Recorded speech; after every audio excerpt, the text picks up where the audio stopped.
Players, this is Hall of Famer Teddy Long, and right now we're getting ready to have a six-pack challenge match with Potsy and Tino on the big podcast show. Holla at a player. It's the Potsy and Tino show. Talk the facts and let opinions blow. Laughs, hot takes, and maybe a rant. Two best buds with a mic and a plan.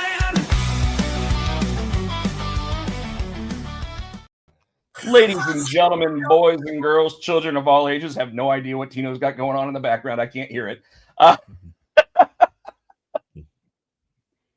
You didn't hear that? You heard it. What was it? I didn't. It was like you were still playing it.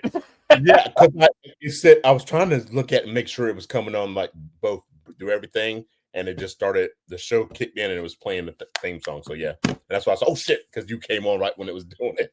Hilarious. He is Tino Gray. I am Rob Potsy Potchak. We are the Potsy and Tino show. We come here every Monday night, and it is episode 427. After 420, what's the next fun, cool number? Because we did 316, we did 420, 450, 500. I mean, like in comic book terms, every 25 or 50 issues, you sit there and you get like a specialty issue, you know. So I'd probably 450, you know. Speaking of specialty, the treat or surprise that you had for the Comic-Con or whatever, you know what I'm talking about? That you did we ever talk about that, or did you? I don't think you. Well, it hasn't been launched yet, okay. so I didn't want to exactly go into it. But you know what, I've shown it to a couple people at this point. But Michael and I, for Zor, and you know, I go up there. I go to Baltimore next Friday. So I'll be up there Friday, Saturday, Sunday. I've got 3 hours where I'm actually with Michael sitting at the Ringo Awards booth that they've actually got for the show, and him and I'll actually be bringing copies of Zor to sign. But we have a special item that we've done that will grant access to people the entire 3 issues of Zor, and anybody that goes to the Ringo Awards will. I guess they have like little gift baggies. So everyone who goes to that will get one of the gift bags, and it'll be in the gift bag for it. So pretty excited about that too. Now, since you brought Zor up, Tino, and I normally let you talk about what's up with you first. I'm really excited about those pages going in the book that you sent me. I'm really excited about that. Well, I got something that if I can angle it correctly for you, there is page 2 and 3 of Zor Saves Christmas. I think I see somebody I know. You might see someone in the background with his daughter that is not based on Haley. I was looking at that. I'm like, but admit it, Michael is outdoing himself. Dude, with that's awesome. Like, that is awesome. Like his I mean, that is 2 pages in a mall. That is wild. It was funny. So for those you don't know, I bust Rob's balls. He's coming up with this. I'm like, so is Tino the plumber going to be Santa? He's like, no, we already got a Santa. How about just Tino the plumber be wearing a Santa hat? he said, we'll get you in there. I'm like, I was just giving him shit. I didn't really. So it was really fun. So for full context, the Tino the plumber character happened completely by accident. You know, Michael was reading my script for issue 2, maybe even issue 1 of Zor, but the first couple issues of Zor, and I said I wanted a Mario looking character, but I wanted him to be different, you know. And he's like, well, what do you mean? I was like, well, you know, it's too obvious if we just make him Mario, right? So how about you? And we also have a friend named Mario, so I think he might have actually took a little bit of liberty and tried to incorporate a little bit. But all of a sudden, I showed Tino the artwork for the book, and he goes, "You put me in the book?" Because it did not look like me though. Oh, it totally does. Well, it looks like you before you grew the beard. Yeah, you know. But he was like, "You put me in the book," and I was like, so immediately I went to Michael and I said, "Hey, this is probably totally by accident, but that looks like my YouTube partner Tino. Can we just make it Tino? And he was like, sure. So I said, hey, on the plumbing van and everything, make sure it says Tino's Plumbing and whatever. That's cool, dude. I was so excited. It's like a kid in a candy store. So when we were doing the script for Zor Saves Christmas, I was like, we got, because you get the ability to throw little Easter eggs and stuff in when you have a montage scene like that. So he goes, hey, he originally did the page and it was just blanket people because he was just really trying to knock the page out. But then he went back through and he added and he added some other things in there. So there are a couple little Easter eggs thrown throughout the whole thing, and look at that, man. And they have to do with, I guess, a bunch of our characters from our different projects that we've done, all ages stuff. So none of the stuff that I did that was not for kids, but this way if someone sees one of the shirts and sees something on it, they're like, oh hey, and they can go back and actually pick some of that stuff up. So that was really fun. Michael knocked out all 20 pages of artwork for this book from October 1st through yesterday. Okay. Yeah. Insane. But I do want to point out that this effort between Michael and me has been even more collaborative than we had been in the past, because normally I would send him the plot, he would send me the art, I would do the dialogue, and then he would color and letter it, and then I go back through and I edit it and change a couple lines here and there because they felt repetitive or whatever. So I mean that's pretty collaborative in the comic book world anyway. But this time he was afraid he wasn't going to have enough time to actually get everything done.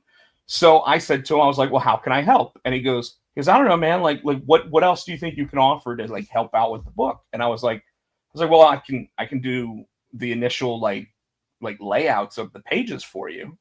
And he was like, well, what do you mean the layouts? Or he was like, well, I mean, sure, if you can, it'll help. And I'm like, so for people that don't know what I'm talking about, normally when someone is drawing a comic book page, they do like a very basic piece of art first that points out like where all the different panels are and everything else. It'll have some detail and whatever. So if you want something specific to be in it, you draw that in there as well. So like there's a page with a cat that's slamming his paw down. So I had to make sure that I put the cat slamming his paw down, and then put Zor like with his shocked look on his face or whatever when he sees it, and that was like what I would draw for that panel. But Michael took those pages and put them onto his iPad and basically drew his entire pages in a lot of cases from those layouts that I did. So he actually told me he's giving me layout credit for the book, which there have been some comic book artists that's what they do. They basically do the layouts and then they hire what they call a finish artist to sit there and do the rest. I sent you a couple of those pages, Tino, so you got to see like what I drew and then what Michael did, and I'll ask your opinion. What did you think of that? Dude, they were phenomenal. They, like I said, every time you show me something or send me something, I've never ceased to be amazed, dude. He is very talented and phenomenal at what he does. It's just awesome. The amount of work that he's already done for this, because he's also, this is page 2 and 3 that he's already colored as well. So I mean, like the book is just moving along. Now, granted, so here's what's funny. Our publisher Chris actually said to us, and I got to let you get to your what's up with you and everything here in a second, but I got one other thing that I'll talk about too that I was talking to you about off air real quick. But you or what was I saying? About your publisher, Chris. Oh yeah. So he told us that for the book to come out on time, which we've got it planned for November 26th, which is I think the day before Thanksgiving. So it's not an ideal day anyway for the book to come out. So I asked him, because Michael was like, I don't know if I'm going to get the book done on time, because like this is a real crunch to get the book done before we, like 4 days before we go to Baltimore, which basically means next Monday, right? So he's like, I don't know if I'm going to have enough time to get the book done. So I went to Chris and I said, hey, we're going to the Ringo Awards, which is Saturday of that week. Can we just possibly push the book back for a week? Because then we know if Zor won the Ringo Award. And then we can actually put on, the book from the award-winning, the Ringo Award-winning creators of Zor Saves Christmas, right? Because that'll just be another thing that, like, when people see it in the stores, they're like, that's an award-winning book. Maybe I picked that one up, And so Chris was like, yeah, that makes a lot of sense. And I was like, yes. So I immediately messaged Michael and I said, hey, we got until the 21st because now we get to find out whether or not we won the Ringos. So yeah, thanks for reminding me of that little part because he was actually really stressing about it because obviously he's got a job with the military that he might be off right now because like they shut everything down. So maybe that's why he's able to get so much work done right now. But I mean, like he was super stressed about it, and I was like, we'll figure it out, man. If I have to letter the book, I'm serviceable. I can do it. It's not going to be the best job, but I can do it. I've done 4 or 5 junior high horrors books, so it's not like I can't do it, So yeah, that was that part. Again, I drive up to Baltimore next Friday. I'm there all day, like from when I get there Friday, all day Saturday, driving back Sunday. So it's gonna suck because I hate long drives, and that's 2 long drives in 3 days. Yeah.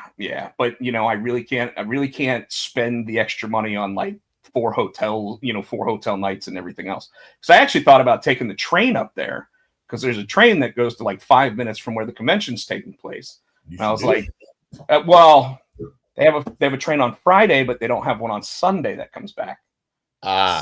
So I'd have to wait until Monday, which means getting another hotel room and then paying for the train as well. So I was like, I'll just do the drive. Next year I'll plan a little bit better if I'm doing Baltimore again. But whatever the case might be, let's do it this way this time because it just makes sense to drive. Chris Barrett's in the audience. Awesome. We got someone else in the audience too, but they're not talking. Then Tino, one other. Well, yeah. I mean, yeah, it's up to you. If you don't want to, you ain't got to. No, I did.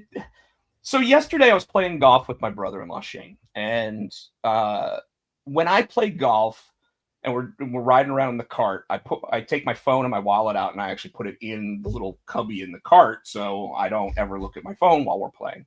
I kind of find that it's rude if you're moving up and hitting your ball and everything, that if you have to keep looking at your phone, it just makes the game go slower, and it also is kind of rude to the other people that you're playing with or whatever. Well, yesterday when we got done, I grabbed my phone and we're walking up because we're like, oh, well, after getting done the game, let's go have a beer, sit outside, bullshit for a little bit. And then he drove. So he was like, I'll take you home. I'm like, cool. So I look at my phone and I got a text message from somebody I haven't talked to, Tino, in 15 years. And it wasn't a conversation. It wasn't a person that I was ever expecting to talk to again. I told you who it was. It was my ex-wife. And so I mentioned it to Shane, but then the very next person that I wanted to talk to about, like, because what she basically said in the text, and I've deleted the messages at this point because we're not friends or anything. So it's not like I expect we're going to continue a conversation. But it basically said, hey, Rob, it's, I'm not going to say her name on the air, but I was wondering if you would be open, I hope you're doing well. And I was hoping you'd be open to an in-person conversation. So I call you and I'm like, what the fuck? Because Tino knows her. I mean, I say that, but I don't think we know her at all anymore. Yeah. Like I've changed a lot in 15 years. You've changed a lot in 15 years. I mean, you're Santa now. But and obviously I think she's changed quite a bit. We did not end on amicable terms. We did not end nicely. Like the way I typically describe it to people is pretty simple. I say it's the best decision I never made. Because at this point in my life, I think I'm in a much better spot. I think that I do what I want. Nobody tells me what to do. Hey, I'm not doing a walk. I'm a grown-ass man. So I said to you, I was like, what do you think it is? And you're like, what do you think it is? And I was like, so for anyone to just sit there randomly, and I say randomly, the last time we actually texted was like 2014-ish, because that's when my dog Artie passed. Mm-hmm. You know, and I was like, because she helped raise the dog when I owned him, I let her know that the dog had passed. And I, you know, like she messaged like, oh, I'm so sorry to hear that. Do you need anything? Are you okay? And I'm like, I don't need to talk to you. Rob gets the Winnie the Pooh I do get to Winnie that. Yes, I do not wear pants around the house. But that's every animal character cartoon. And even the Limu Emu sits there and they have to block him out on the commercials now. But anyway, so she messages this and I'm like, what do you think it is? And you're like, what do you think it is? And I was like, well, in a situation like this, it's normally like, I want to apologize for everything that I put you through and blah, blah, blah, you know? And I'm not going to go into any thing that she was dealing with or anything else, but you know, you're like, well, is that all it could be? Well, I asked my buddy Chris Edge the same question, right? And he goes, well, what do you think it could be? I said, well, it's either Found Religion did this or and then I said to him as a joke, I was like, well, you know, it's possible that her parents put me in their will before we and he goes, are you serious? I'm like, no, I'm not serious. I don't think I got put in anybody's will, right? Come to find out, her family has had some tragedy, which is, you know, I did not bring that up when I finally did have a conversation with her, but I flat out told her the same thing that you told me that you felt, and as well, like I think Shane and Chris Edge both also said that, like, I wasn't interested in having a in-person conversation. I just felt it would get awkward, you know, like sitting there talking with somebody that you haven't seen in 15 years. And, you know, like even the get up and leave, like even if it's a completely amicable conversation, all of a sudden it's like, well, okay, see ya, you know, go get your handshake. And then it's like, well, you know, like, what if someone wants to hug, you know? But it ended up being, she wanted to call and apologize for how she treated me during our as she actually said, our entire relationship, which was a little surprising to me. You know, I didn't think all of it was bad, but you know, it was like I said, and you know what I said to her, Tino? I flat out said, if you've become a better person since then that's all we could ask for. You know, like I was like, we're not friends, we're not even acquaintances at this point. You know, like it's been 15 years. Like my only question is, why did it take so fucking long if you wanted to do this? Yeah. Some things, but I think some things, especially when you have family tragedy, it brings your, I don't say mortality, but it brings things into perspective, right? In a lot of cases, it is the mortality. It's the don't want to leave life on bad terms in any way. You know, and whatever the case was. So, you know, the conversation went on. All of a sudden the phone died, you know, like one of the phones just cut off. So she called back and we finished the conversation. We caught up a little bit, but you know, I was basically like, hey, listen, I don't know if we're ever going to talk again. And that's probably why it's taking so long to get off the phone, because, you know, like we were together 8 years, you know? And I wasn't being mean or anything. I wasn't trying to be hurtful, you know, distasteful, anything else. I mean, I did make some funny jokes, you know, and then told her a couple of things that, like, you know, I never got to argue the breakup. I never got to any of that stuff. I won't go into all that, but it you know, like it was okay having a conversation with her. Did she laugh at Chris Barrett? Everybody laughs at my jokes except Tino. See, you're even laughing at that one. That's true. I mean, you've known me longer than almost everybody, so like at this point, it's like you're immune to the joke. I was like, I'll go no, or I'll go boo. I do that one to you too, and then sometimes I just do the like that guy on the Notre Dame game the one day where he's just like, and he's just got the face. You remember that? Yeah. I rewound it to show Tino the guy with the poo-poo face. Definitely going to be a meme for every. that was hilarious. So yeah, so that was that. And when I ended the conversation, I was like, I don't know if we're ever going to talk to each other again, you know. And she made a joke of 15 years from now, and I was like, you're hopeful that both of us are still here at that point. But you know, and then I did the Dennis Leary line of, you know, the last 10 years are the worst 10 years anyway, so you don't even really want to have them. But anyway, so yeah, it was awkward, you know, and it really was awkward getting off the phone because it was like, you know, the last time you talked to this person on the phone, you probably said love you, you know, and you don't want to do that this time, you know.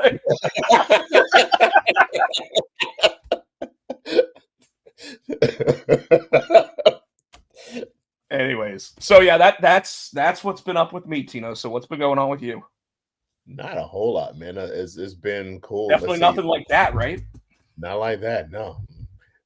So last Friday was a week since I got the phone, man. So I'm still learning and still having fun. And then I was like, oh shit. Then I realized I'd gone when I went to the movies to last weekend to see Weapons.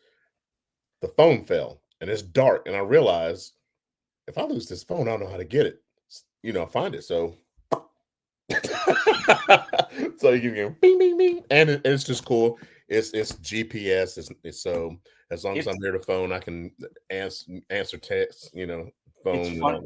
It's funny you say that because after watching the Notre Dame game, I'd had libations, so I took an Uber from where I was over to a movie theater because I was going to watch Smashing Machine, right, the new rock movie, which by the way bombed at the box office, $6 million. You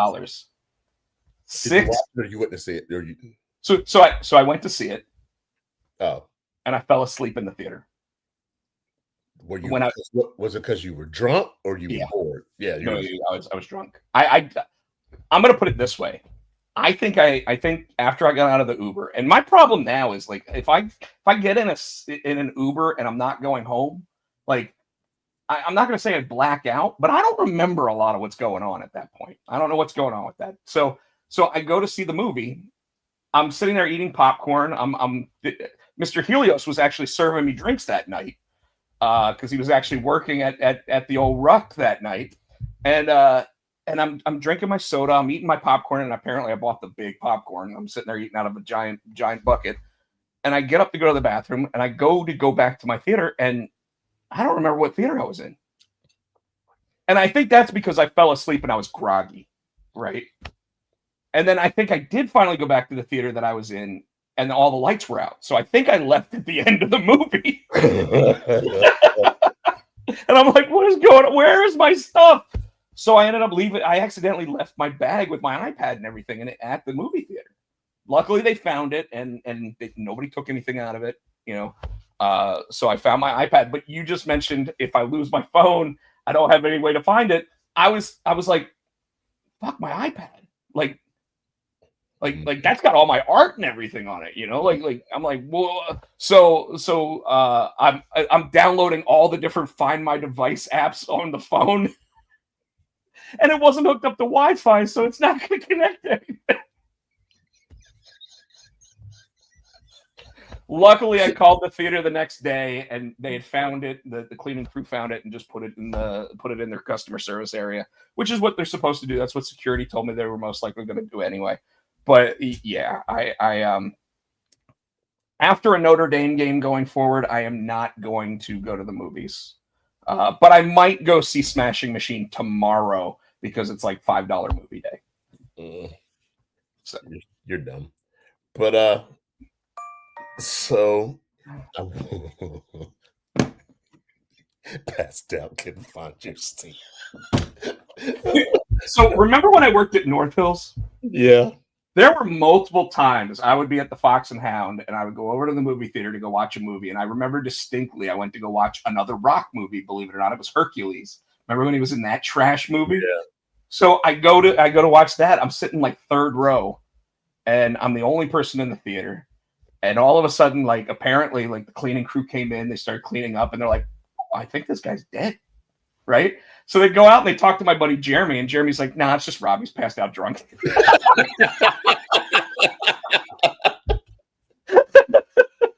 And you know what's funny about that is I would just get up, grab my stuff, throw it away like I'm supposed to, walk out the door, and then take a car home. And when I say a car, I mean an Uber or whatever. But I would take the Uber home and I'd be like, okay, cool. You know, like, and then I would hear about it, like from at least one of the employees the next time I go there, and they'd be like, you did it again. And it's like, again? They're like, man, you were snoring so fucking. I'm like, then why did they think I was dead? Wow. Yeah, that's about when I actually developed the sleep apnea. So speaking of movies and TV and everything, Hold on, I didn't. One more thing. Oh, by all means, go back to you, sir. Just I'm in Hickory this weekend, so this is my Hickory weekend. I'll leave Friday. I'll come back Sunday, so I'm looking forward to that. But so that's the excitement of my week. Well, and here's the cool news: you'll be able to watch Crown Jewel at 8 a.m. First of all, I don't know because I don't have that ESPN. Oh, that's right. That's right. And, I haven't seen my access yet. And I'm not getting up at 8 o'clock to watch that bullshit. No, but you know what I figured? I figured as soon as I woke up, I'd turn it on. Okay. You know, especially since I'll probably get up like 9:15 on a Saturday, so I'll be able to fast forward through most of the commercial breaks. So probably if you do send me your stuff, because I'll just be in the room all day in Hickory, bored out my mind anyway, so that might work out. Yeah. And then we get to test whether or not it actually lets concurrent streams going. Now after it's over, like say I want, so it's 8 to whatever. So say I'd watch it like at 5 o'clock. Does it do the replay like that, or do it make you pay? You know what I mean? No, you just gotta look it up. Of course, you could do what Stephanie McMahon said and just get yourself a VPN. They were not happy with that, but all right, they were not happy with that. Let's see. Let's take a look at the comments right now. Got a mirror under your nose, making sure you were breathing. No. When I'm snoring, you don't have to put anything under my nose to see if I'm breathing. Because, well, actually, you probably do have to see whether or not I'm actually breathing while I'm snoring. Yeah, sleep apnea. Dude, I will try almost anything to not have to wear a CPAP anymore. Like I almost want to get that Inspire thing where you push the little button and it like. Dude, I love my CPAP. I hate mine. I hate it. And I can't sleep without it. Well, I can't sleep without it either, but actually I can pass out pretty good without it. Yeah, probably, yeah. So what are you watching? Let's see. Like I said, Nicole has got me watching like until our shows start, because the shows come back next weekend, next Sunday, everything in like the premiere. So we're going back watching Sullivan's Crossing. I never watched that show. That's pretty good. Is that a CW show? Yeah, it's got Chad Michael Murray, the dude that played Lucas. It's actually pretty good. I thought it was gonna be like cheesy, and like no, it's actually a pretty good show.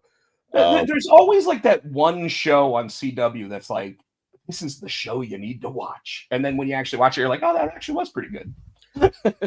Oh, I'll tell you, my other show came out that we like High Potential. Have you ever seen that show? It's on ABC. I haven't, but I'm going to because I also like the guy that plays the cop, but obviously that's Rob Mack. Apparently he's not McElhaney anymore. He legally changed his name to Rob Mack. What was he in before? What's that? What was he in before?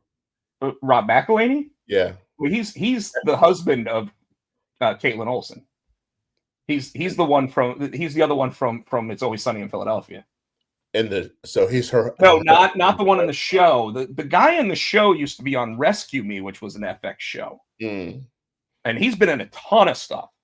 That show, but it's a really good show. I really do enjoy that. I'm gonna throw some knowledge at you. Did you know who the director of the final episode of the first season and the first episode of the second season is? I saw it. And I can't remember because I was going to text you. Who was it? I know. You know. You're not. Yeah. Rode. James Rode. Well, It's Rode Rodriguez now. Yeah, He because his legally name changed was his name originally back. Rodriguez. Yeah, and he changed his name stopped back. it. Yeah, he changed his name back. And I'm still got to finish up my site. And I saw that. And I'm like, I gotta text Rob, and I forgot. Yeah, I saw the little like Disney Plus like they're bringing it back for season 2, and then they did the little behind the scenes whatever. So speaking of that, today I turned my Google TV on, and I see this little thing in the corner, you know, because it shows you like different things that you can watch, and it's Tron Ares, and I'm like, the movie that's not out yet, and I move it over to the icon, and it says hour 59 minutes, and I'm like, oh shit, I'm gonna watch Tron Ares today. Click on it. It's a fucking special preview. It's like 3 minutes. Gotcha. Well, the problem is like if you see that little thing, it doesn't say sneak peek on Disney Plus. It says Tron Ares. And then when you click on it and it starts the video, it's like a 2-minute video instead of the 2-hour movie that you're thinking. But I posted it on Facebook today because I was like, I guess I'll check it out. Dumbass. And I had people going, it's already on there? No, it's not already on there. But Disney Plus does that all the time. When Fantastic Four was in the theaters, same shit happened. Yeah. So I always check it just to be sure, you know, because every so often, like Marvel Zombies, it'll give you the next episode button, but there won't be a next episode. Yeah. And it's like, oh, did they already throw the next one up there? Let me check. No, they didn't. So, the piece.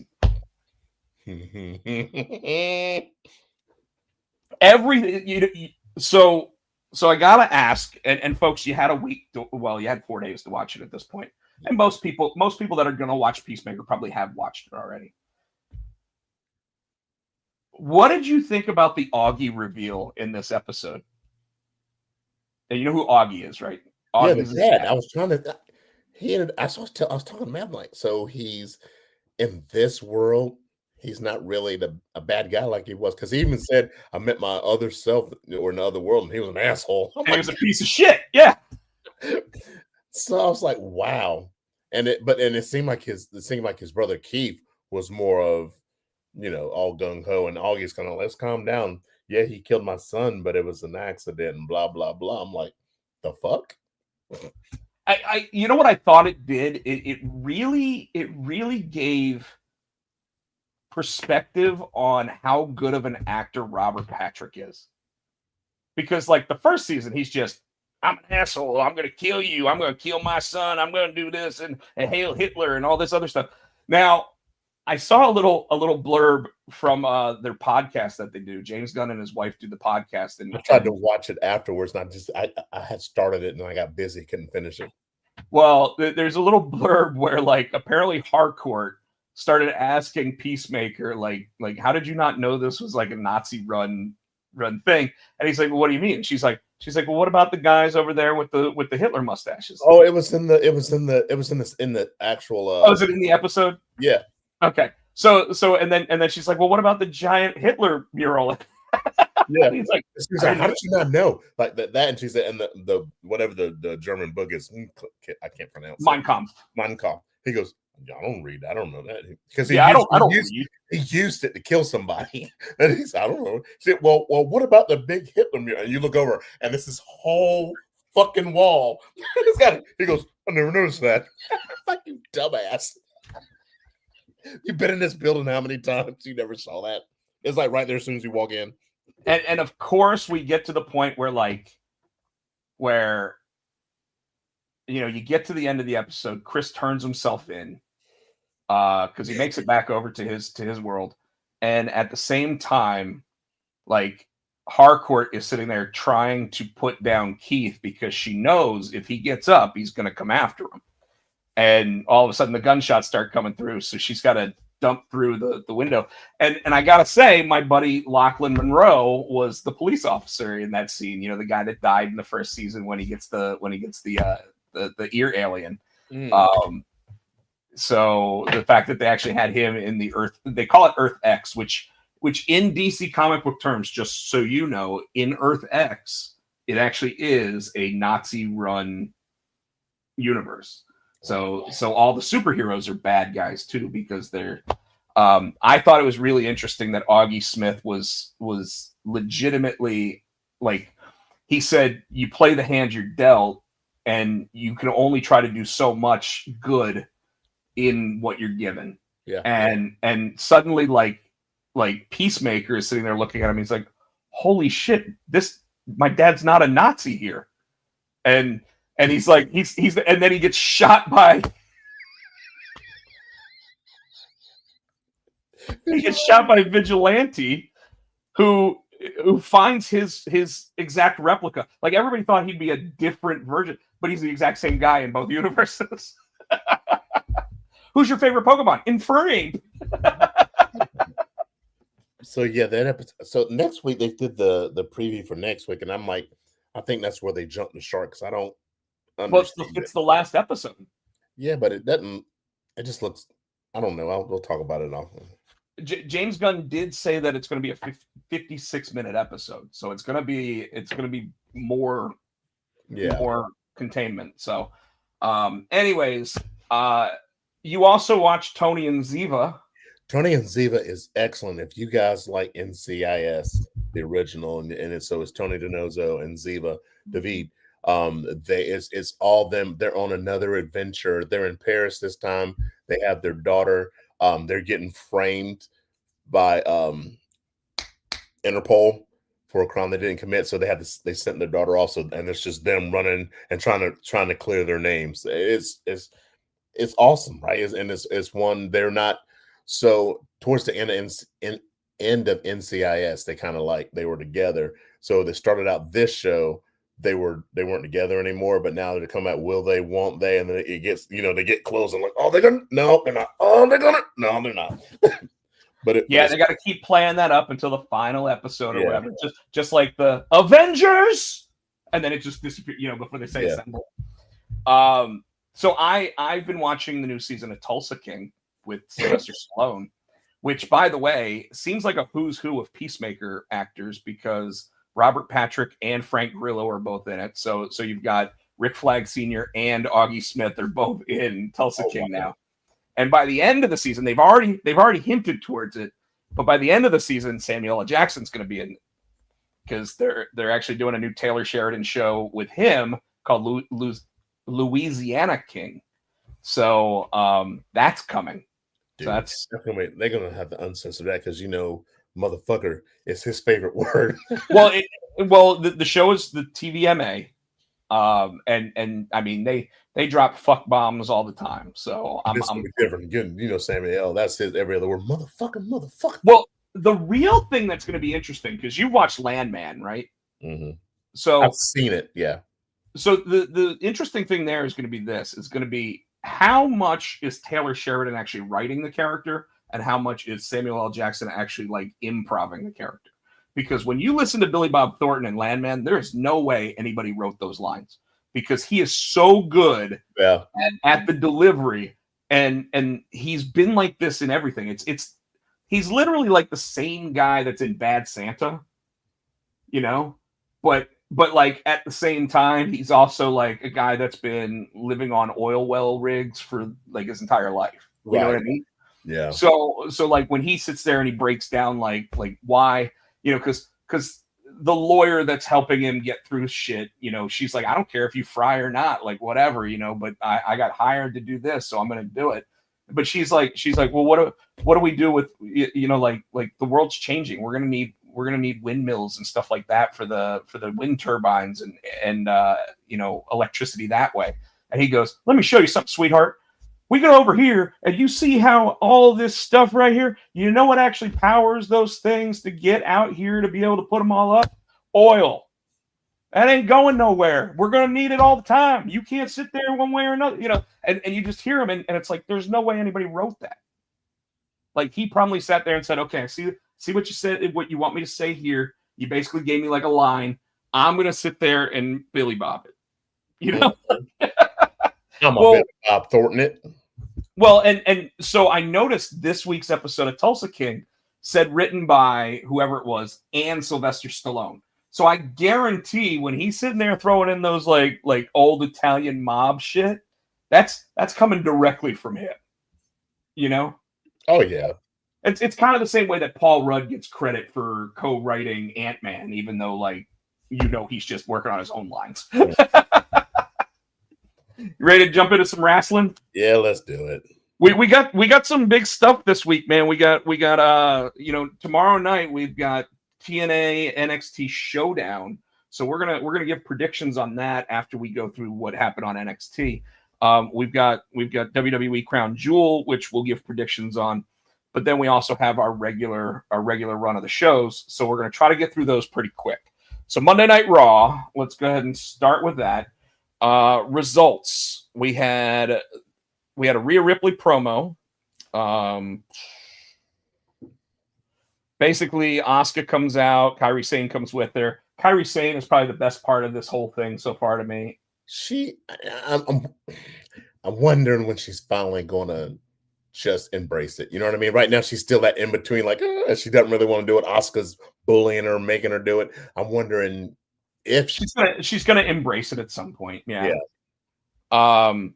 Looks like it's gonna set up a tag. Did it set up a tag team match later in the night? It did. Yeah. I think at the pay-per-view it's going to be the Kabuki Warriors against Mommy and Io. Yeah. So, all right, I gotta ask you. The first match of the night was the Intercontinental Championship between Dominic Mysterio and Rusev. Did they do Rusev dirty here? Because they've been building him up, trying to rebuild him, and then just to get squashed. I mean, he put on a good match. It wasn't a squash. He definitely he was the head. He dominated. I guess I'll say a squash because of course the Judgment Day is going to come out. It did have one of the best moments I've ever seen when Dominic Mysterio messed up the chair spot. The old Eddie spot where he tosses the chair. Like the referee goes, "I saw it." It's because he did it as the ref turned. The ref turned and saw him throw it, and then he lay down. And the ref's like, "What are you doing? I saw it." That was awesome. Funny. It was awesome. That's probably one of the most babyface things Dom's done, and it wasn't babyface at all. Like it got a massive pop from the audience. Oh yeah. Mysterio wins with the roll up for the win. Schoolgirl. Yeah. And Bleacher Report had this to say: when WWE finally pulls the trigger on Mysterio as a babyface, it will have a massive star. They'll have a massive star on their hands. He is their future at this point. And in fact, don't be surprised if and I'm calling it now. Don't be surprised if like a WrestleMania gets headlined by, you ready for this? Logan Paul versus Dominic Mysterio. I'd agree with that. Yeah. Bayley versus Raquel Rodriguez. This Sybil character is keeping me intrigued. Did you say Sybil? Sybil, multiple personalities, Sybil. Yeah, Bayley's multiple personalities. Like, she didn't even care if she lost the match. Then she's like, "Come on, let's get him! Let's get him!" And she's like, "You just pushed me, you bitch!"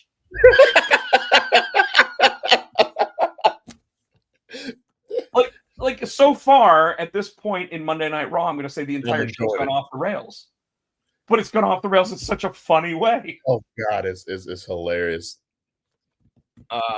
They showed a really cool pre-tape package of Cody and Seth because obviously they can't be everywhere all the time. So they're sitting there really trying to make sure that this 3-week buildup really, really feels like it. Yes, Mommy Smurf, Chris Barrett, Mommy Smurf. We talked about that last week. LA Knight versus Kofi Kingston. It was nice to see LA Knight get a win because it had been a while. Yeah. And Xavier Woods is doing some of his best work since getting that lymphoma taken off of the back of his head. I'm digging all his like social media post that he's posting. I'm gonna tell you the funniest one I saw. I think it was on TikTok. It starts off like a close-up of Grayson Waller, and behind him you can see the castle at Magic Kingdom, right? Then it pans out, and he's in one of those scooter things because he got a thing from Penta. I think I sent you that one. I think I sent that one to you. Where Grayson Waller's like, I thought this was the happiest place on earth. I thought I'd have a great time. I thought that I was going to be better than everybody else. And what happened? I took a Mexican destroyer, and now I'm in, and he's sitting in the little cart, and he's like, now I'm like everybody else. I laughed so hard, especially the point where he was outside, that little place where the kids were all dancing with the characters, and he's just sitting there eating, all with the boo-boo face. God, I laughed so hard. Grayson Waller, man, the Grayson Waller in the New Day with this Mexican destroyer thing. Like you said, I keep wanting to call him Austin Creed, but Xavier Woods and Grayson Waller are using this and the way they're going on social media with it and promoting it and making it, like, I won't say real, but you know what I'm saying? Like it's a shoot. It's just it's hilarious. What are you doing? Writing up another banner because with Chris Barrett talking about we need more mommy Smurf, it reminded me of the article that I sent you and Shavar today, where it was and we'll talk about it right after we talk about Raw. How about that? And we'll be quick about that one, but it is a really cool story, at least if all of it's accurate. So the Cody Rhodes versus Seth Rollins promo here, I thought was really interesting because obviously someone came out to help Cody, because obviously Seth brings everybody out with him, and or was that SmackDown? SmackDown, yeah, you skipped the SmackDown. Sorry, I'm starting to combine everything.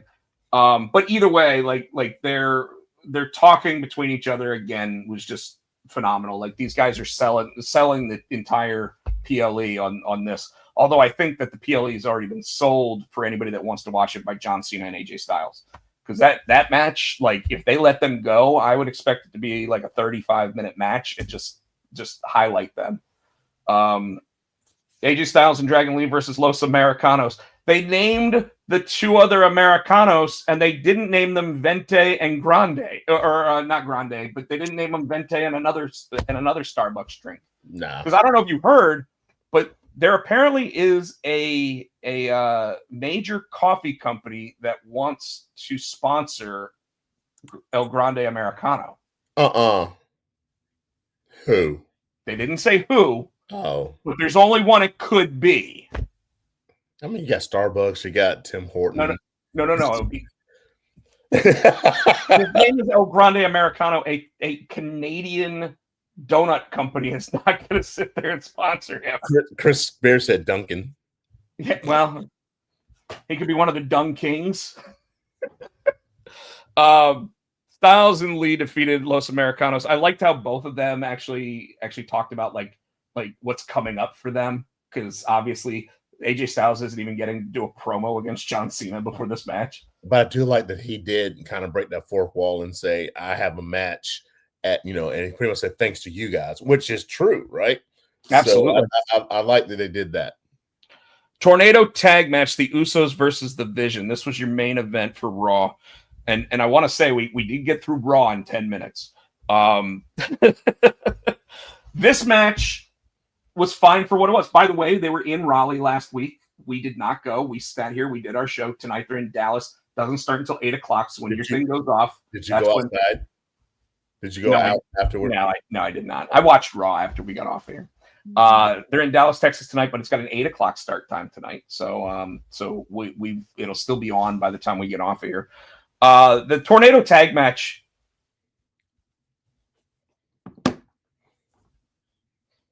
It was good. What are we doing with Jay? Well, and the real question is, what are we doing with fucking Jimmy? I think we're about to, and I fucking hate it. It's about to be a Uso versus Uso again, but I think Jay's going to have Roman in his corner. You know what I'm saying? I don't think you're wrong. I think we're headed down the road of 6 months after Jey Uso had the craziest WrestleMania run ever. 51 days later, losing it back to Gunther, to now all of a sudden being like mid-card level Jey Uso. And you can't. And can we turn him heel? Because right now he's got all the yeet and everything. So what do we do with him?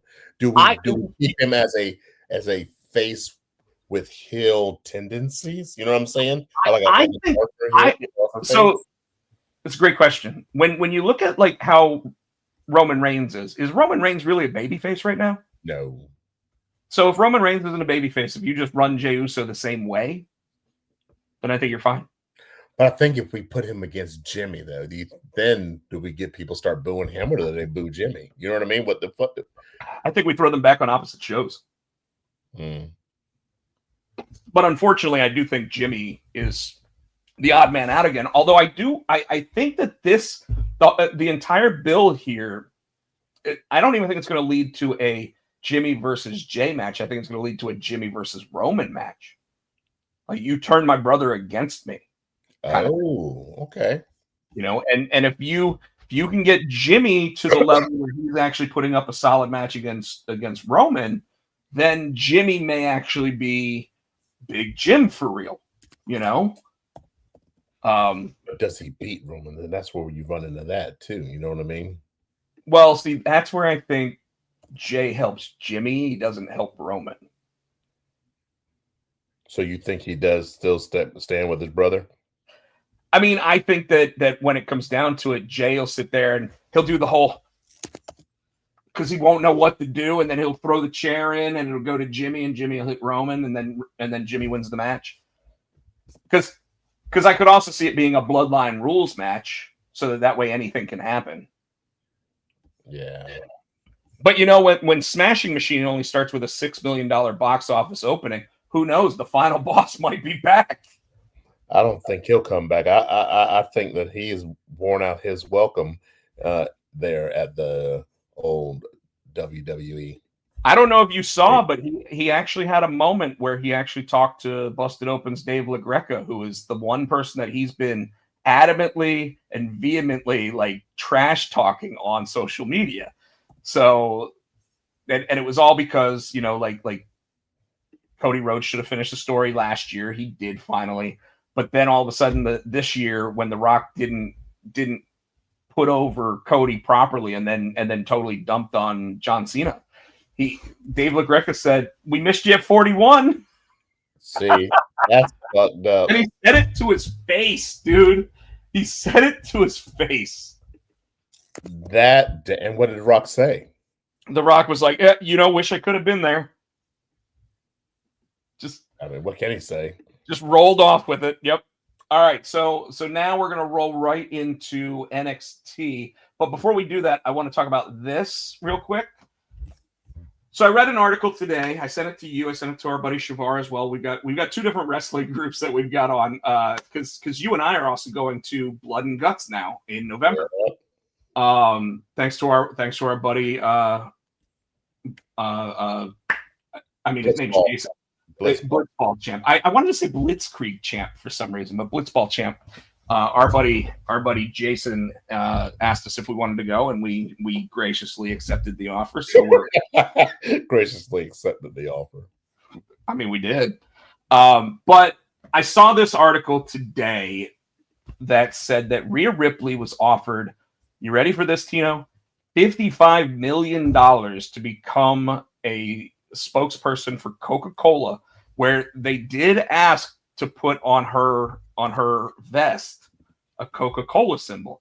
Now, you'll recall that CM Punk has a Pepsi logo on his tattoo. I wonder why Pepsi hadn't reached out. Well, I'm surprised no one from WWE's been like, hey, he's got a tattoo of Pepsi. You might want to reach out to him. He's straight edge and everything. This would be good. But anyway, and why Rhea Ripley? Where did that come from? What's that? The article? No, the Coca-Cola. That's just so random. They were watching wrestling one day and say, "Hey." I mean, mommy is a global icon now. And when I say global, I mean, obviously she's Australian, so she says "nar," but and she really does say "nar." "Nar." Mercedes said it twice, by the way, in her promo this week. But she did. But but Rhea Ripley apparently went into this meeting with Coca-Cola, and in classic mommy fashion, the way that they said that she was sitting was she put her arms over her head like this and crossed her legs on the table. And when they asked her, like, what do you think about putting the Coca-Cola logo on your stuff? She had a 5-word response. And she said, what about the young women that watch? So what about the young women that watch her wrestle? Like, what are we going to do for them? That was that, I sent you a TLDR on it as well. A Too Long Didn't Read, for the young crowd out there that already knows that. I don't know if you knew what that meant, but but she was basically saying she wanted to see Coca-Cola also pony up the money to do like special sports programs for young women that don't normally get the opportunity to do certain sports. Specifically sports that are typically male generating sports. You wanted to see programs so that you might see like a women's soccer team or a women's softball team or women's wrestling, for example, that type of stuff to actually get more inner city or lower income areas to get youth programs for females. And I think it's awesome. So now Coca-Cola is thinking about it. They're rethinking the offer based on what I read. The whole idea here is they didn't even think about that. But imagine the amount of positive publicity you get if you have a properly run program like that and you've got a sponsored person like Rhea Ripley going out to those events and actually like cutting the ropes and everything for them. That'd be awesome. But $55 million is what this endorsement deal was meant for. And what is she, like 28? Yeah, if that. I don't know. TKO, they'll let her do it too. Like, hey, get that money, money. They'll get something out of it too. TKO will probably be like, where's ours? Yeah. Because you have to think with them saying that they want it on her vest. They want that Coca-Cola logo on like the back of her vest. If they do that, I mean, that's like the Brock Lesnar Jimmy John's deal. Yeah, she's 28. Yeah. So I mean, it's a massive opportunity for her. I hope Coca-Cola comes back and says sure, or maybe they come back with hey, we'll offer you $50 million and we'll put $5 million into those programs you're talking about. But I thought it was incredible. That is. So let's move on to NXT. So NXT last week started with Ava and Santino in the ring together, where they were announcing the team captains for their showdown, because they're not calling it Invasion anymore. And I like how Santino's the one that mentioned it. He's like, it is not an invasion because we are on good terms. We actually like each other. That is funny. And so they called it Showdown instead. Ricky Saints comes out and says, I'll be the captain for our team. And JC Jane comes out saying she'll be the captain for the NXT women's team. But then, Santino says, because we don't like Tricky Williams. We don't like it, the Tricky Williams. He cracks me up with the names. Mike Santana is going to be their team captain. And then, total off the wall one here for me. We don't like Trick Williams, but we do like Kalani Jordan, who's an NXT wrestler, as the TNA champion. She's going to be the women's lead on this. What did you think of that?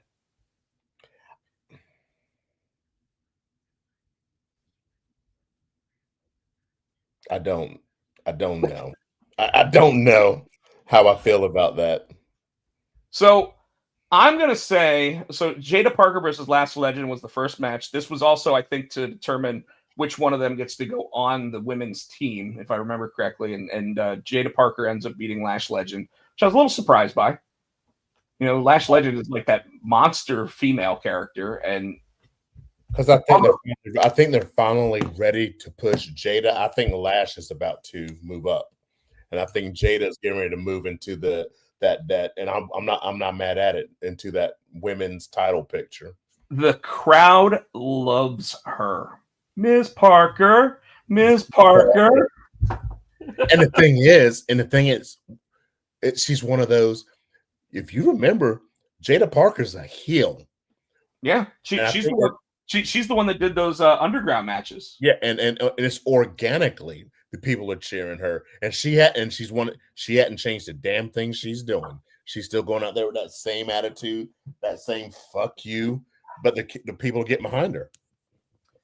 Miles Bourne versus Josh Briggs, but before we get that, we get Mustafa Ali coming out and cutting a fire promo on Ethan Page, saying, I was promised an NXT North American Championship match before I got fired. Ethan Page apparently has to just accept it. We're doing it. Mr. Healer says she's fine as hell. Yeah. Jada Parker is good looking, dude. I can't. She is a fine looking woman. Miles Bourne beats Josh Briggs. So all this build up with Josh Briggs over the past couple weeks, and then you have Miles Bourne beat him. Now, granted, Miles Bourne is the future. I get it. Josh Briggs is probably going to be the long-term NXT guy. I don't necessarily see him moving up to the main roster. Kind of like Sean Spears. Not like Miles Bourne, especially with that's his talent, his build, and he's got a story. I mean, he's hearing impaired. They're gonna use that, especially if he becomes a champion. Absolutely. The Hardys gave a quick promo directed at Dark State to hype next week's tag title match, title for title. NXT's about to get another damn TNA title. And I'm sorry, but it's true. NXT, all their titles are going to be. So NXT titles NXT going to have all the damn TNA titles. They're going to have all the AAA titles. So okay. We then get a backstage segment where Kalani Jordan and Santana, the two captains for their TNA team, aren't sure where Jordan Grace and Joe Hendry's allegiances lie. Kalani Jordan is an NXT wrestler. You got that too, right? I was like, the fuck? Now, where's your allegiance? I am going to say, I don't know if you listened to Not Sam Wrestling, Sam Roberts' podcast, but this week he was sitting there going, they're totally trying to pull the wool over our eyes when it comes to Joe Hendry, because they're literally going to be like, what do you mean he's a TNA wrestler? He's been in NXT the whole time. and then it's like, wait a second, Joe Hendry's facing off against this guy at a TNA against Eric Young at a TNA pay-per-view. Fucking Jordan Grace is signed to fucking NXT. I don't know where you stand. Where the fuck am I signed to? That's where I stand, damn it. Well, Chris Barrett, I know that you're saying that Jordan Grace is under WWE contract, but I don't know if anybody remembers, but if you remember correctly, Joe Hendry, there was an article that came out about a year ago that said Joe Hendry signs an unprecedented contract where he can work out at the Performance Center and still is under TNA contract. And I'm literally thinking it's because he already signed his NXT contract. He's just working both right now. But anyway, I thought that was hilarious that Kalani Jordan is the one calling out Jordan Grace. I'm like, shut up, Kalani. Lola Vice defeated Fallon Henley. That was kind of expected. The Culling versus Javon Evans and Leon Slater. Did Javon Evans have the best 7-day period in his career this week, or what? I think losing to Sami Zayn. He's coming to SmackDown because on Friday he was coming out of Aldis's office and saying, "You got a bright future here on SmackDown." Well, hold on. Don't be surprised to see him show up on Monday Night Raw tonight and have Adam Pearce say the same shit. The thing that hypes up those wrestlers and gets fans more interested is when those GMs are sitting there fighting over them. That's true too. But what do you think? Honestly, I think he fits SmackDown better. SmackDown. Yeah, he fits SmackDown better. Just like Obafemi, when he comes up, he's a Raw guy. I think. You think he's SmackDown too? Well, I think his call up. I don't know if he'll stay there, but I think he's winning the United States Championship in his first night. Okay, so that's SmackDown, right? That's SmackDown, and it's beating Sami Zayn in the Open Challenge. But that's how you introduce Obafemi. You have him come out and do the whole Kevin Owens thing, beating John Cena on the first night. But Javon Evans and Leon Slater. Now we already know that this match is at the Bound for Glory. That's one match I do want to see, because that match, that's going to be fucking a banger. I mean, dude, that match alone sells that card. Like, and that show also has the Hardys versus Team 3D, which also known as the Dudleys, which I think they could even call them the Dudleys this time because of the thing working with WWE right now. And I never, because I don't watch TNA, right? So I never seen Leon Slater. I'd never seen him do it, and I was like, "Oh my god!" So he's Javon Evans. I want to point out they're both 21 years old. If they formed a tag team, good God. Well, and ideally that's probably going to be what ends up happening. But I mean, like right now they're going to have an X Division Championship match. Yeah. And is that where? No, well, the NXT it's about to get a damn X Division title too. I wouldn't be against that one because I could see Bouncy being over on both shows all the time. Bouncing from both shows. Bouncing from both shows, exactly. Exactly. Slater and Evans defeat the Culling. Dark State's promos feel like early NWO stuff. So back when Hogan still didn't know what he was supposed to be doing. It's the New World Order, brothers. I see that.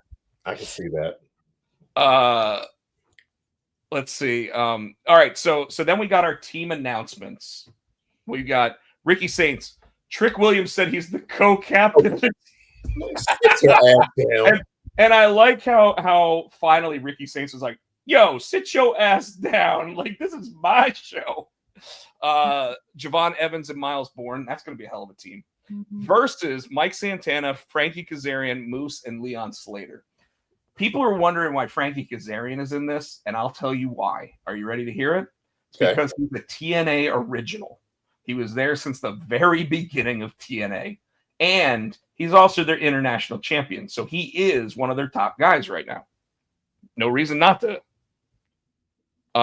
Your women's team, JC Jane, Sol Ruka, Lola Vice, and Jada Parker versus Kalani Jordan, Cassie Lee, William McKay, and Mara Jade. Or Marseille, I'm sorry. Did you say William McKay? Shut up. William K. Billy K, bitch. You know what it is. Well, except she's actually Jessie McKay now. But it was William K, remember? You and I used to always call her William.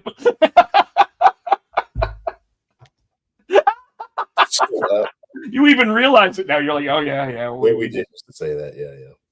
All right, so now we are going to give our where is it?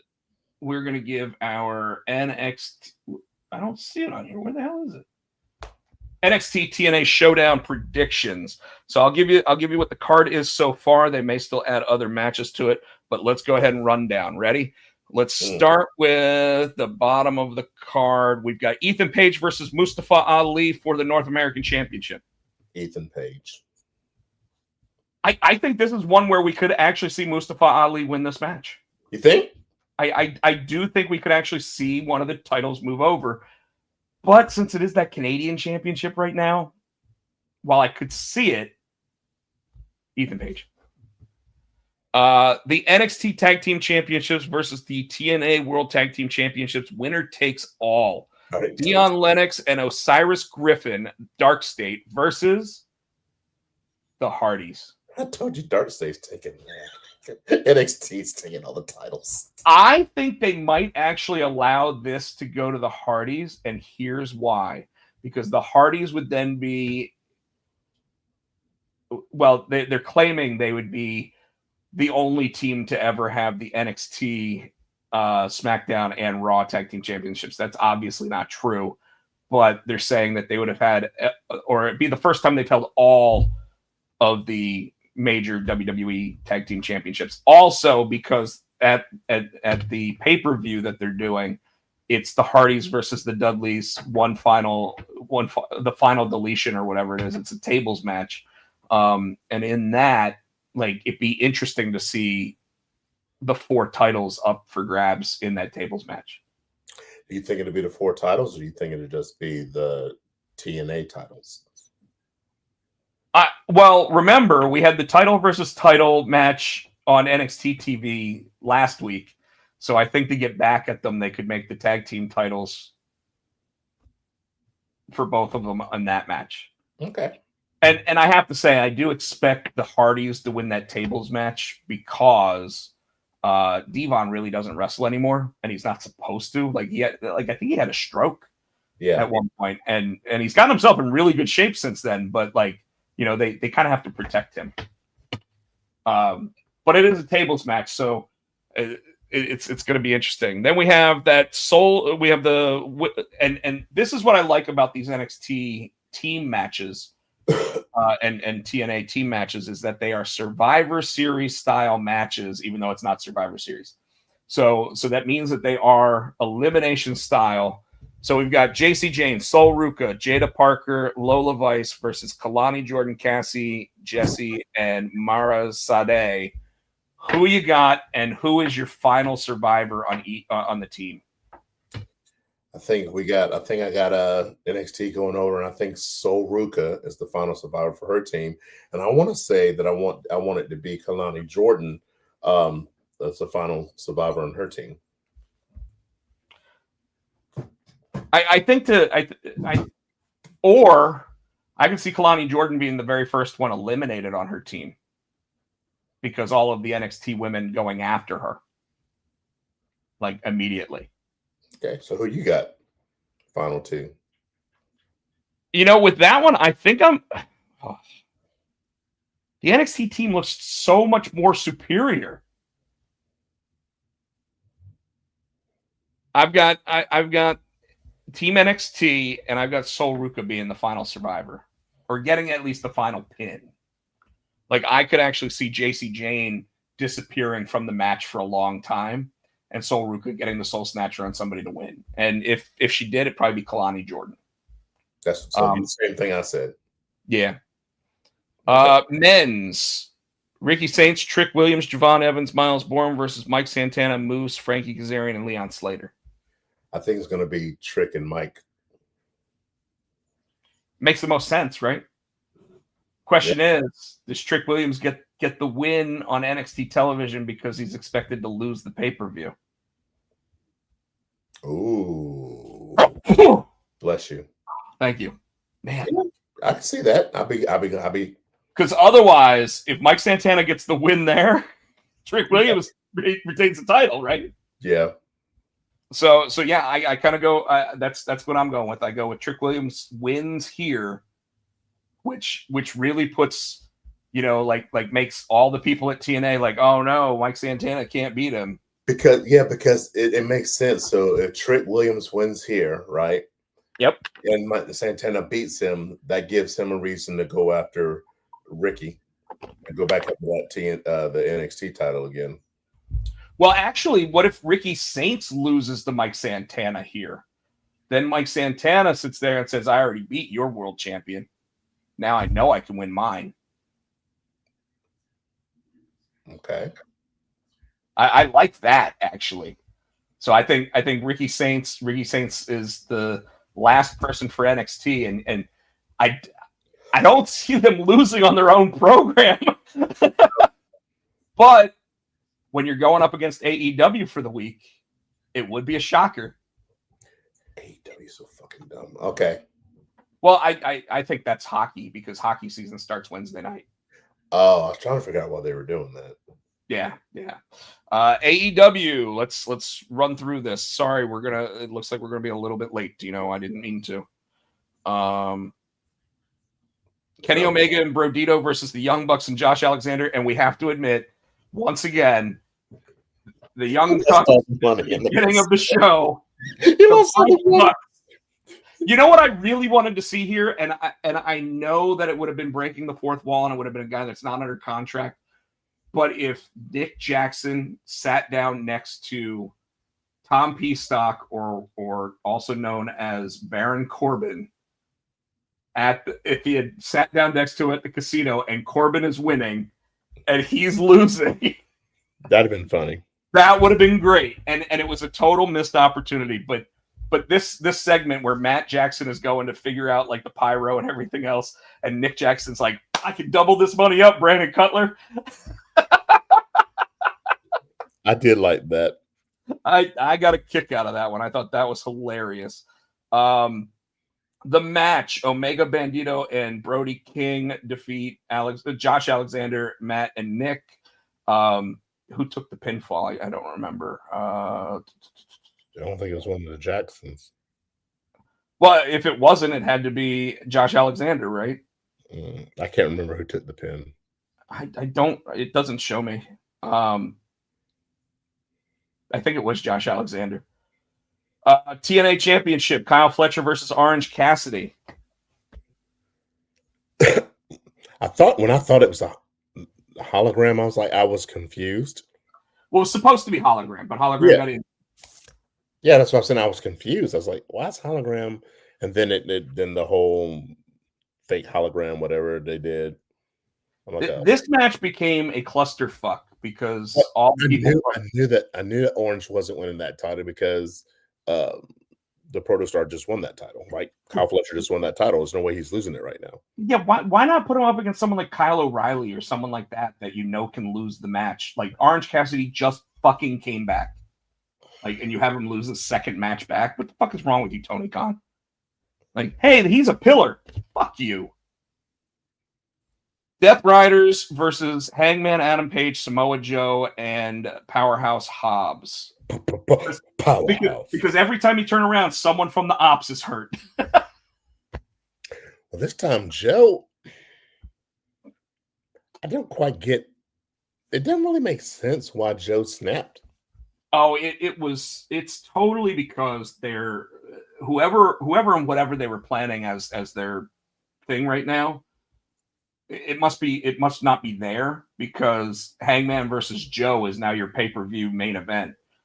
And I'm totally fine with that main event because Joe is a former AEW World Champion and he's a credible opponent, but I don't want to see Joe just lose to Hangman Adam Page here. Which is what's going to happen. It absolutely is going to happen. And like, it's disappointing because like, here you go. It needs to go back to WWE. But the fact is that like Joe is one of the best credible people that they've got. And right now he's in a no-nothing program against the Death Riders. And nobody cares. You know, like it's annoying. Hangman Hobbs and Joe get the win, but then, like you said, Joe agreed to face Page at Wrestle Dream, promising to remind him and Hangman who he is, and that brought out the Joe's gonna kill you chants, which I love. And it's been a while since we got those. Yeah. At least legitimate ones. Tay Mello versus Tony Storm. They actually shook hands before the match, and Tay Mello didn't get the opportunity to sit there and drop her famous line of "bitch." She hadn't said it since she's been back. You're still on that. That shit's so. She hadn't said that since she's been gone, since she's been back, and that's just still makes you laugh. No, it's she doesn't. Tony Storm beats Ty Mello. Ty Mello basically is just a jobber at this point for AEW. GOA versus the Swirl. She's a jobber. You just know she wasn't going to beat Tony Storm. GOA versus the Swirl. Mm-hmm. Who's the Swirl? Blake Christian and Lee Johnson. Yeah. Why are they called the Swirl? Because he's black. They're black and white, dude. It's childish and stupid, but that I guarantee that's exactly why they're calling themselves the Swirl. Guaranteed that's why. Whoo! Tornado tag. Apparently, because WWE had one, TNA had to do one. Pretty much. Chris Statlander and Darby Allin versus Marina Shafir and Wheeler Yuta. This again, we thought Chris Statlander was going to turn on, and she didn't. Nope, sure didn't. But she's going back to that fucking space gimmick.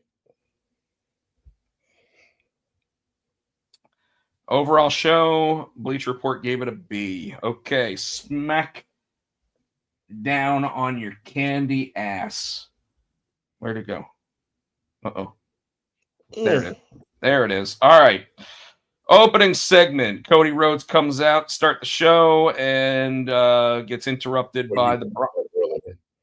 What's up? This is where you're talking about earlier where somebody came out to help. Gets interrupted by the Bronze, and Randy Orton just randomly shows up in the ring. Like it was like, whoop, there he is. Where the fuck did Randy come from? Exactly. Then Seth comes out, and Randy's already down at this point. Randy got stomped, and Paul Heyman is telling the match at the end, right?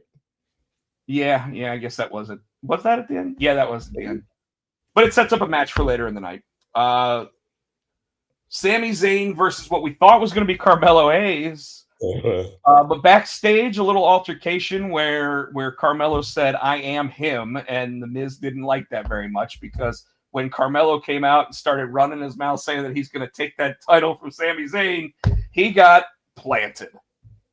And then you just see Aleister Black walk right by him down in the ring, and he just looks down at him. He's like, a U.S. title match? I'll take it. Was this Aleister Black's best match since returning? I know he's had some good ones against Damian Priest, but was this his best one? It had to be up there. If it's not, it had to be up there. This is a fantastic fucking match. I mean, Sami Zayn is giving 4-star plus matches every week now. Now, I am going to say Sami Zayn has learned the art of the 299 kick out. Like, nobody kicks out better than him. I even saw something where Little Nate was talking about how, like, at one point he had to do the scoop. So he's actually like we call it the scoop. He actually called it the scoop. Oh wow. Yeah. That's funny. Zayn sold Black's first kick like he was hit by a truck. Mm-hmm. The way Black hit Zayn with a knee while he was diving off the top rope looked awesome. I mean, the whole match looked awesome. The whole match was awesome, yeah. Seeing Aleister Black actually seem motivated, it's always fun. It reminds me, we talked about our buddy Jason. It reminds me of the match that was him and Buddy Matthews in Winston-Salem at the WrestleCade show. Mm-hmm. And those guys put on a match that rivaled that Cedric Alexander Buddy Matthews match. Oh, wow. Yeah. And except Aleister Black is a bigger guy. Wow. And I believe his name is Tommy End when he's not Malachi or Aleister Black. But we get Sol Ruka and Zarya going against the Green Regime. Is that what they're called now? Yeah. Her secret harvest. Yeah, you heard that she keeps trying to call them something else. Like you can be a Gragent or something like that. Yeah. She keeps saying these stupid ass things, and they're gonna get over. Yeah, they're gonna get over. The Secret Harvest got over. Yeah. The Secret Harvest. Los Garzas versus Rey Fenix, and of course, Javon Evans. That boy is bouncy. And this is against a team from TNA. Because Los Garzas is not part of WWE anymore. They're not. No. Oh wait, I didn't know that. Wait. Well, they're the former AAA tag team champions. So they're in AAA now. But I thought they were still on the contract with WWE. They're still SmackDown. Well, maybe. It's been a long time since we saw them. Yeah. Well, too, because who were they with? When they with not Andrade, who's the other dude? He hadn't been around, so they hadn't been around. Yeah, you're right. Javon Evans and Phoenix win this match. So Evans, 2 out of 3 matches this week, he was the winner. Dude, like I said, I think they're pushing him and they're testing him out to see how people are going to respond to him, and the fucking people love him. Yes, they do. And our buddy Shavar sent us a thing from Jim Cornette who talked about the Sami Zayn match, and he said if there's one thing I don't like about Javon Evans is that he's too skinny. He said which hoop with a Cheerio. Which, by the way, is the same thing we were saying when we were talking about why we thought he didn't win the NXT Championship, right? So, Cody Rhodes, Randy Orton versus Braun and Braun. Braun. And the Brauns defeat Orton and Rhodes. But why? Well, because of Seth Rollins. Seth Rollins decides he's going to come out there and curb stomp people. Well, he's gonna curb stomp one people. One people? Yeah. Chris Barrett just said Buddy Ripley. Yeah, because when Paul Heyman was sitting there saying, he's in your head, don't do it. And then all of a sudden Seth just ran into the ring and goes to curb stomp Cody, and Cody sat there and dropped him with the throats. Which, by the way, if it's the last time we see them in the ring around each other, that means Seth Rollins wins the Crown Jewel Championship, right? So, speaking of which, I don't think we're going to get an opportunity to talk. Well, let me see the TNA pay-per-view real quick and see if there's anything you want to talk about. Frankie Kazarian versus Steve Macklin. Care? No. Frankie Kazarian just won that belt. I say he retains. Like I said, I don't watch TNA, so I'm not familiar with a lot of it. Well, Indy Hartwell challenges Kalani Jordan for the TNA Knockouts World Championship. Kalani just won it. I don't see Indy taking it right now. Leon Slater versus Javon Evans in a dream match for Bound for Glory for the X Division title. That's actually what they call it on the TNA website. They call it a what? They call it a dream match for Bound for Glory. I still think I can see Javon taking it. The beautiful people, Mickey James, go into the Hall of Fame. Wow. By the way, the beautiful people last week came out and actually talked about how they how they outdrew the top draws. And I don't have a TNA thing, so I'm just putting this back up. That they outdrew Hogan, Booker T, Kurt Angle, Kevin Nash, Scott Steiner, and basically Sting, all the biggest names in TNA, and they're not wrong. The highest rated segment in TNA history was the beautiful people. Wow. Yeah.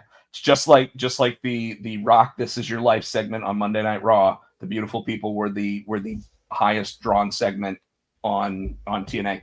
And I mean, they called them the Knockouts, and it was TNA wrestling. So I mean, there was a good possibility that the hottest women in wrestling were going to get a top rated segment. Mike Santana versus Trick Williams for the TNA World Championship. I think Mike's going to take it. Santana will take it. So it kind of feels like they're truncating, but doing the same story as the Cody finishing the story. Everybody wanted Mike Santana to win it when Slammiversary was in New York City, because that's his hometown. But I don't think he was ready at that point. And now the way that he's been, I mean, getting those NXT pops when he shows up, I think that he is ready for it now. Bless you. And then, sorry. Bless Damn you. it. Sorry, everybody. I normally try to mute that. I couldn't though. I had my hands over my face. Dudley Boys, Hardy Boys. Could be for just the tag team championships from TNA. Could be for both sets of tag team championships. I want to say. I already said the Hardys. I'm gonna say 3D, and I think they'll retire. You win the belts and they retire, and then maybe they'll have a tournament for new champions. But I think that's how I think it'd be good for them to win those belts one more time and then retire. It'd be a good feel-good story. So that's what. And obviously with the tables match, that leads into their strength. But that's kind of why I think it's going to be the Hardys that win. Okay. You know, and I could see Team 3D actually hanging it up afterwards. But, you know, like, I think that this is going to end with the total show of respect of Oh yeah. Team 3D handing them the belts and then holding their hands up. You know, like, obviously Edge and Christian can't be there. If they could, they probably would. Because, you know, I mean, Bubba Ray at his Hall of Fame speech flat out said he didn't think that they'd ever actually get to be in the ring together one more time. So they wanted all 6 of them on stage at the Hall of Fame at the same time. So, all right, we got to go through Crown Jewel. Luckily, I've got a couple of the matches up here for predictions. Let's start with John Cena versus AJ Styles. Cena. They can't have him lose another match. He just lost to Brock. I mean, he only has one babyface victory in the last 10 years. It was against Logan Paul in singles matches. I'm gonna go with Cena.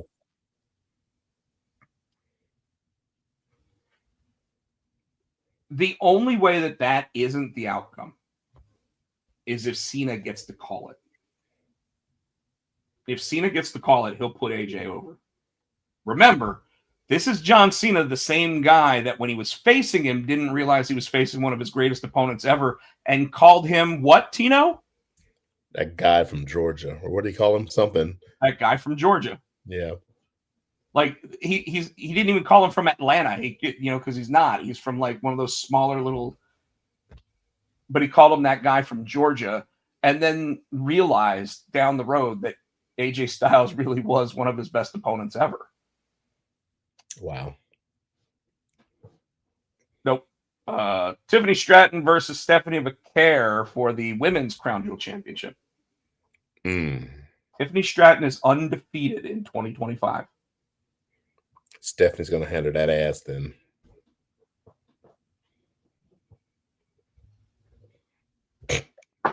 Sorry, I can't get the judgment right on that. Yes, I agree. Stephanie McCare is winning this match.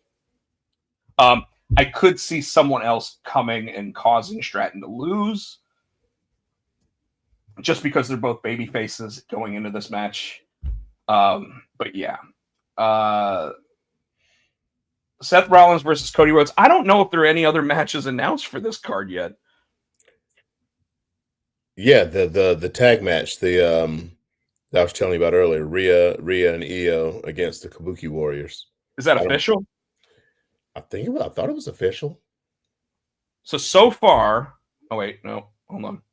Unless they do it tonight. I thought they said the pay-per-view. Well, it does say Rhea Ripley competes in her home country of Australia. So I would assume that you're right. And then if they do that again, it's her home country of Australia, so they win that match. So before we get to the Seth Rollins Cody Rhodes, let's go ahead and say Rhea Ripley and Io Sky versus the Kabuki Warriors. I would assume they're going to add one more match to this card, by the way, because a 4-match Crown Jewel sounds like not enough matches. I got an idea what match it'll probably be. Jade and Nia.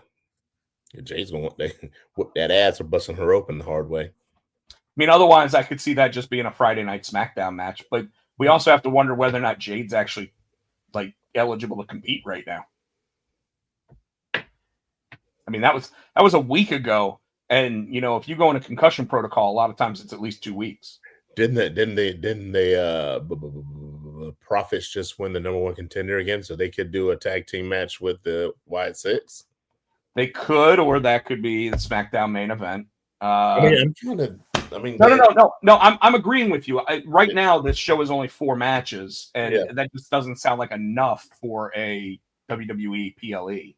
Like I would assume at least one more match, maybe 2. Could get something like the Bronze versus the Usos again. Could get Roman Reigns versus Bronson Reed, because isn't Bronson Reed isn't he Kiwi? What? Isn't he Kiwi? What the fuck's Kiwi? I mean, it's like not Australian, but it's like from the provinces around there. He's Samoan. But no, he's not Samoan. He said he's from the other, like he's the Samoan that's more not Samoan, like because he's Australian, I think. So Bronson Reed will probably be on that card. That's true. Unless they're doing Australia the night before too, which is Waller possible. will be there too. What's that? Grayson Waller, maybe they'll do him and Penton driving his buggy. Yeah. Well, I think he's actually hurt. So if he is, they could do a Grayson Waller effect. Yeah. But okay, so Io Rhea versus Kabuki Warriors. Makes sense. Who wins? Oh, they're in Australia, Rhea and Io. In Australia. And they're about to give mommy $55 million for some name Coca-Cola. They're gonna get all the to her. Coca-Cola giving that to her. But you know what I mean? They're gonna try to get all the mileage they can. I could see that, but I could also see Io Sky taking the pinfall. Mommy looking strong and still getting the loss. And the reason why I say that is because the Kabuki Warriors just got back together. Yeah, they can do it like they did Orange Cassidy. He just came back and lost the match. So different booker. I'm calling. Okay, well, you say no. I respect your opinion that and yes, in her home country, it does make sense that her team would win. However, if it's funny, if the old man was still booking, he always booked you to lose in your hometown. Okay, that's why he's not there no more, asshole. That's not why he's not there. But all right, Seth Rollins, Cody Rhodes. I'm thinking it's Seth. Yeah, I wanted to be Cody, but I think you're right. It's going to be Seth. I think it's going to be under. And because Cody has beat his ass in every pay-per-view, he hadn't beat Cody yet. So I think this is the one to do it. Well, and I don't think it's clean either. I think that it's a bullshit win. Because the Braun Browns are going to be there. Becky's going to be there. What the fuck happened to AJ Lee? Maybe they set up an AJ. No, it's too late. They can start. They can start. So, by the way, all over Twitter, I have seen these images where it's Becky Lynch's face and AJ Lee, and it says Crown Jewel, Perth, and whatever, and then right below it says, "Where the fuck is this match?" It's like, what happened to AJ Lee? She hasn't been seen in 3 weeks now. They could show up at Crown Jewel like Becky tries to get involved and AJ could be there to stop it. It's possible. Obviously, CM Punk could actually get involved and cost Cody Rhodes the match. Yeah. So. CM Punk's back this week, probably starting to set up something for Survivor Series. Yeah. Maybe saying he wants a match at Crown Jewel. I don't know, but I doubt it. But all right, I really got nothing left, Me neither. Let me go ahead and switch our banners off of here, and let you go ahead and what? There they are. You can catch me on Insta at SC Tino. You can catch me on Blue Sky. You can catch us on the X, we're Potsy and Tino. Facebook, we're the Potsy and Tino Show. You can also catch me on Tino Argre Music on the TikTok. As always, we're here each and every Monday night at 7 p.m. right here on the Pots and Pants Networks, the Potsy and Tino Show. Please like, subscribe, give us a thumbs up, buy our shit. Thank you to Adam's House Cats for the wrestling song. You can still get it on iTunes for $9.99. Even though we don't use it anymore, we have our own theme song now. That Tino's going to start playing live at his shows. Those chords, yeah. Got the band behind me. You'll record it one night. We'll actually change it to that. So, folks, anytime I'm not at Rob Potchak on my socials, I am at Rob Potsy Potchak or at Potchak on X. So, once again, thank you so much. We had a blast. Thank you for all the comments out there. Please give a like, subscribe, like Tino said. And we will see you next week for episode 428 of the Potsy and Tino Show. Good night, everybody. Night. Jones.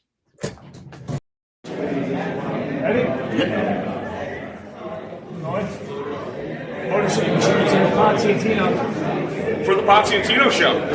Thanks for watching.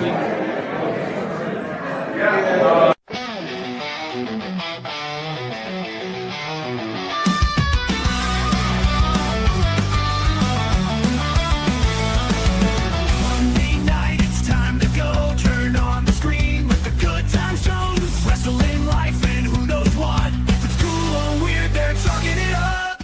It's the Potsy and Tino Show.